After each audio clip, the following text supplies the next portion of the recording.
we are going to be watching my ADHD dad. This is my first reaction video, so let's see.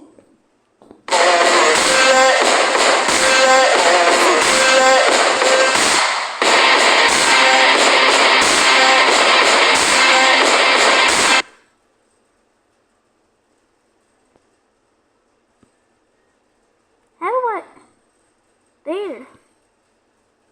Okay, son, we're gonna fix the car together. Aim the flashlight right there while I tighten that bolt. Okay.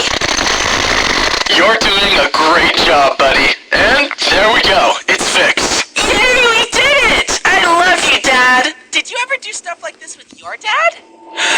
Hold the damn light straight! I'm trying!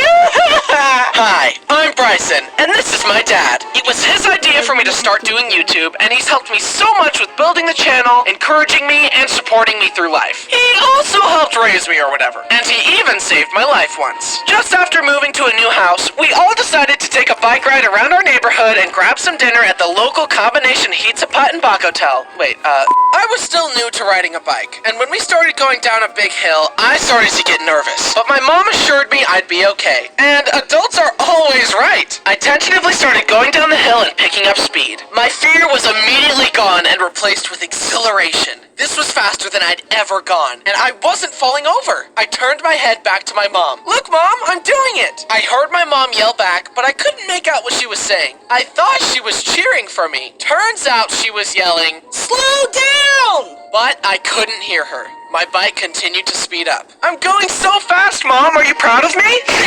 Ow! Dad, why would you? Oh. Turns out, as I was busy flaunting my skills, I was going Mach 10 towards oncoming traffic. Luckily, Dad heard Mom's screams just in time and passed the QuickTime event to clothesline me at the last second, saving my life. My brush with death should have scared me more, but honestly, I was just like, dang, that was crazy. Let's go get pizza and a Baja Blast. Seeking approval had almost killed me. Luckily, I grew out of my need for external validation.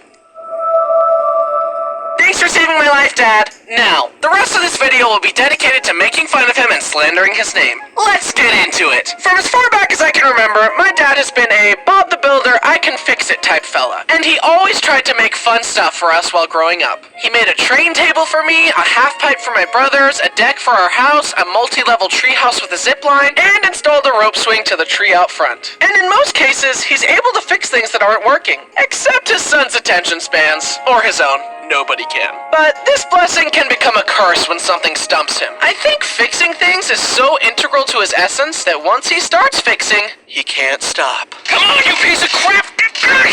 Dang it! Dad, it's okay. Just calm down. I'm completely calm! I can see that. I definitely inherited his hyperfixation trait. Who's to say if that's good or bad? At our old house, the screen on our porch door broke off, and Dixie got used to jumping through the empty door. Dad fixed the door and even made a special hole in the screen next to the door for Dixie to walk through instead of the door. Yep, that's not going anywhere.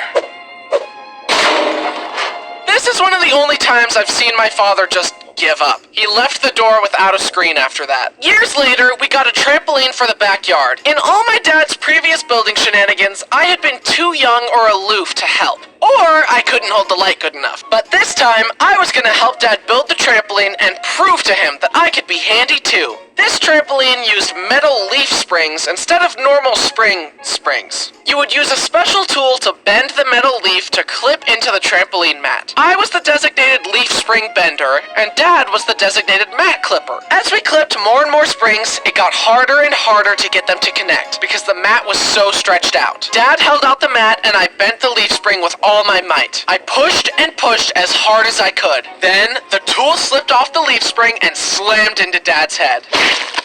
Oh my gosh! Dad, are you okay? It's okay, it's just pain.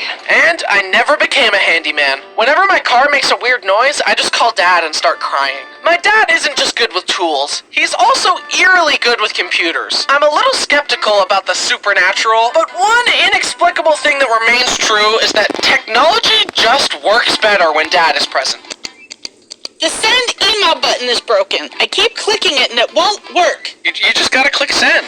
That's what I was for you! This is such a double whammy, cause it makes you look stupid even though you were doing the exact thing that Dad did, but the computer just likes him better, I guess. I wouldn't be surprised if I learned that Dad has Fix-It Felix's magic hammer secretly on his person at all times. Apparently, all dads have pre-programmed dialogue that they say in all applicable situations. Here are some of my dad's classic phrases. Alright guys, come on, let's go. Don't rotate my chair. See the crispy part of the egg? That's what's known as a Maillard reaction. It's when food almost burns but not quite, which enhances the flavor and gives it a caramelized texture. Where's the remote? Where's my tools? Where's my phone? Where's my wife? Out of my way, I need to be right there! Yeah, we don't need the rule book, we'll just learn as we play. Did you know that salt used to be used as a currency? Because it was the only way to preserve meat since they hadn't invented refrigerators yet. Don't touch the thermostat. Boy, stop fighting or I'm calling your father.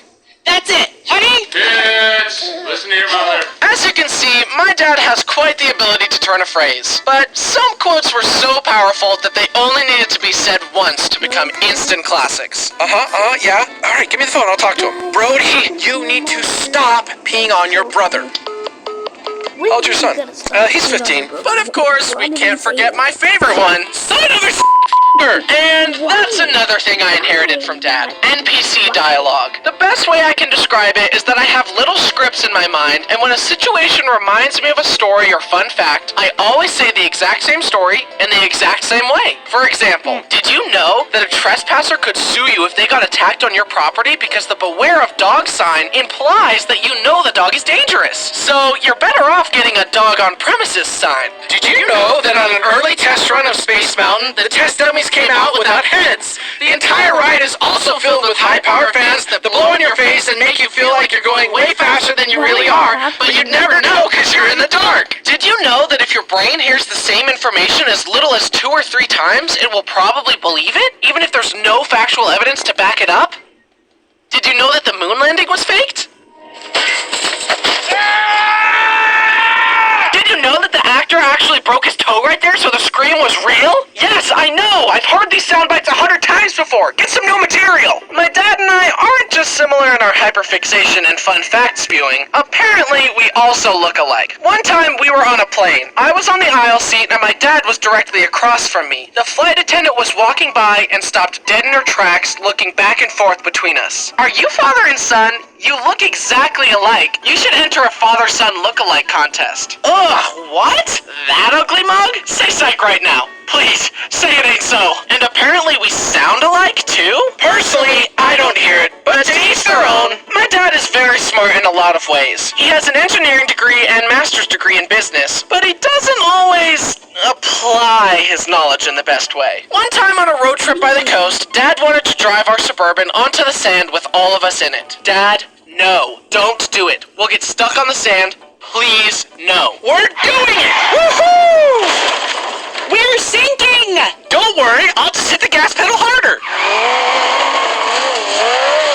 Wow, who could have predicted this? This should have been the moment where I realized that adults don't know everything, but embarrassingly, it took me becoming one to realize that most adults are just children, but bigger, some of which have access to the nuclear launch codes. Kinda a bummer, I know. And apparently, not applying his knowledge correctly went way back to his youth. Back when my dad was in college, he had to bike to his classes in the snow. Uphill both ways, of course. He turned a corner and the bike slipped on a patch of ice. His laptop bag was covered in snow and he went back home to make sure nothing was broken. Luckily, it was okay, just a little dented. Then he got back out on his bike and he assumed that since he knew the ice was there, that this time he'd be able to bike over it more carefully. So instead of going around, he took the same path and slipped again, shattering his laptop. Son of a This is ironic because my dad taught me that the definition of insanity is trying the same thing over and over and expecting a different result. And yet,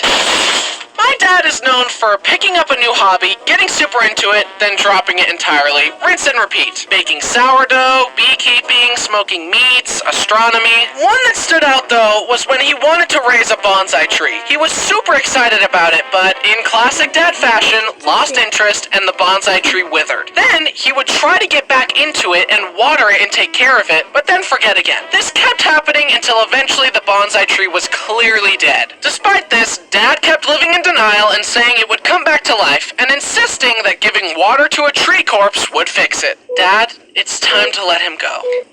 He's just a little thirsty. He'll be fine. Eventually, Dad was forced to admit defeat and throw the tree away. But I wanted to make him feel better, so I bought him the Lego bonsai tree set as a gift. Here, Dad, it's a pretty bonsai tree that you can't kill. But a few months later, I came home to visit and discovered that it had fallen off his desk and broken into a million pieces. This bonsai tree required no soil, no water, and no maintenance. And you still couldn't handle it. How are you ever allowed to raise children? However, a hobby that has stuck with him through the ages is remote-controlled cars, trains, boats, and planes. This leads into another instance of his poor knowledge application. That being using said RC vehicles around the family dogs. You would think that after seeing this happen that he'd, I don't know, put the dogs inside or fly his RC toys somewhere else, but nope. The same story has happened on pretty much every family camping trip. No! Stupid